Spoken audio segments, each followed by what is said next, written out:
Chapter 33. Everything I've Ever Wanted. During one fateful night in November of 2013, I was backstage during intermission of The Great Comet, and I received a text from Madeline.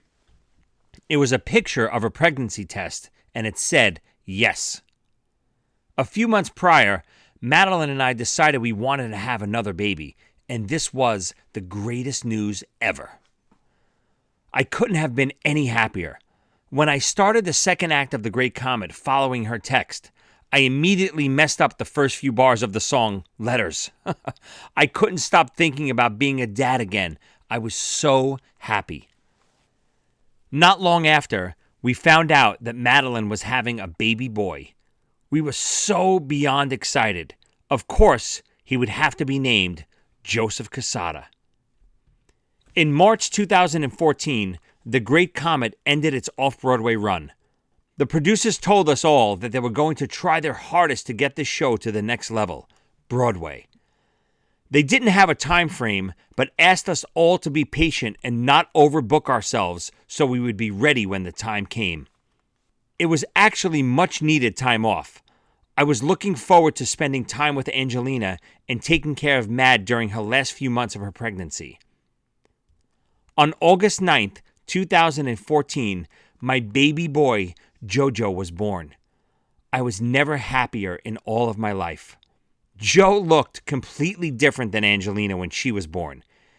Angelina was a very dark, chubby little baby with a full head of black hair. Joe was white as could be, skinny, and had a light blonde fuzz on the top of his head. He was absolutely adorable. My beautiful family was now complete with the addition of my baby boy, Joe. A few years prior to Joe's birth, Madeline's mother passed away. It was a hard time for her and the family. Just like when Angelina was born, when I immediately saw my mother in her, the same thing happened when we had Joe. Madeline's mother's presence was all over him. It was undeniable. It's been so hard having both our moms gone from our lives, and to know they missed out on enjoying our babies with us. Deep down, though, I know there's a piece of both of our mothers inside of our children. It makes me so much happier whenever I look into their eyes. A very funny thing happened a few days after we took Joe back home to our apartment in Brooklyn. I knew I was in trouble right away. For some reason, the first few days of being home, Joe would always frown whenever I talked. There was clearly something about my voice that he didn't like. At one point, he was crying, and Madeline was trying to console him with his head on her shoulder. I swear on my life that he looked at me and gave me this little sinister grin as if to say, I was just crying to get my mommy to hug me. I couldn't help but smile. I know what you're all thinking. There's no way that really happened. He's just an infant. But I don't care what anyone says. That was the first day that I knew my boy Jojo would be big trouble, just like his pa. After a few months of living in our apartment in Brooklyn, we quickly realized that it was shrinking by the second with the addition of our second child.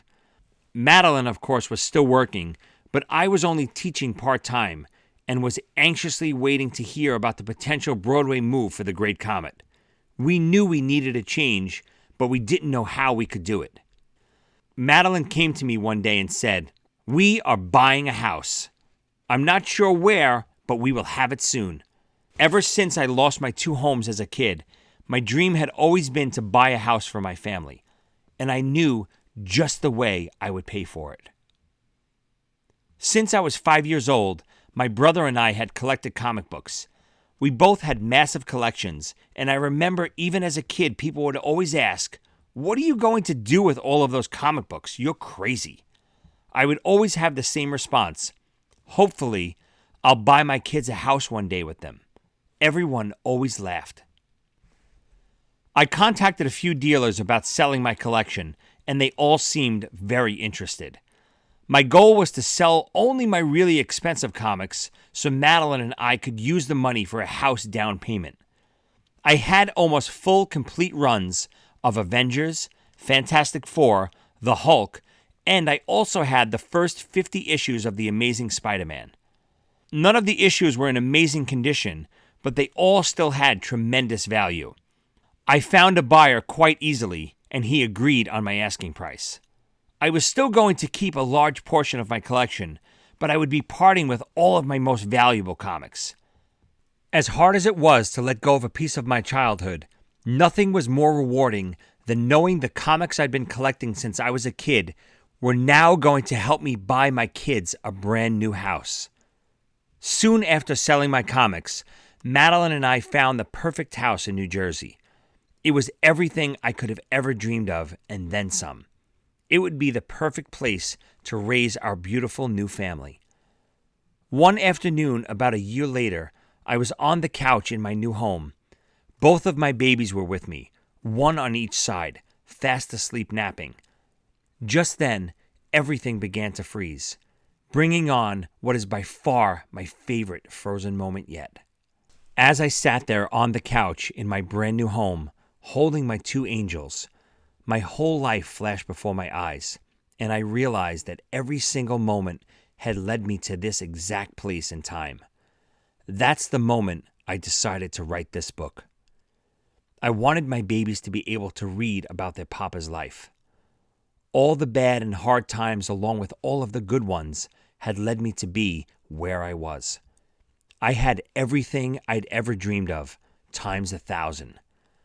My family makes me the happiest man on the face of the earth, and I had done everything I'd ever wanted to accomplish in my career.